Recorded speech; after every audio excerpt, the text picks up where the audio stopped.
যার বিরুদ্ধে মানববন্ধনে অংশ নিতে এসেছেন প্রশ্ন করতেই তার পরিচয় বলতে না পেরে এড়িয়ে গেলেন অংশগ্রহণকারীরা। কার বিরুদ্ধে মানববন্ধন করতেছো? তা আমি জানি না। তুমি এখানে না জানো না দাঁড়াইছো কেন? এই এদের সাথে। হ্যাঁ? এদের সাথে। কোথা থেকে আসছো? তোমার বাসা কোথায়? দুর্গাপুর। ইনুসালি সিদ্দিক কি করে? সেটা তো জানা নেই। আমাদের বড় ভাই আছে, বড় ভাইদের কাছে বক্তব্য জিজ্ঞেস করেন।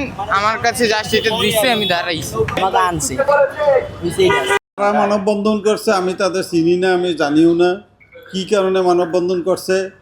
পরে দেখলাম যে আমার অপসারণ চেয়ে আমার কি অন্যায় যে আমার অপসারণ চেয়ে তারা মানববন্ধন করবে। তা আপনারা হয়তো ছিলেন সেখানে, আপনারা বিস্তারিত জানতে পারছেন। আমার মনে হয় কিছু কুচক্রী মহল এর ষড়যন্ত্রে টাকা দিয়া তারা আমার বিরুদ্ধে এরকম অপচার চালাচ্ছে। এইখানে চেয়ারম্যান হিসাবে ঢোকার জন্য কিছু কুচক্রী মহল আছে, তারা টাকা পয়সা দিয়া বহিরাগত দেখলেন তো, আপনারা সাক্ষাৎকার নিতে যাই দেখলেন যে তারা আমার নামও না কি যেন হয়েছে জানো না, কিছু বহিরাগত ভাড়া করে আমার বিরুদ্ধে এই ষড়যন্ত্র করতেছে।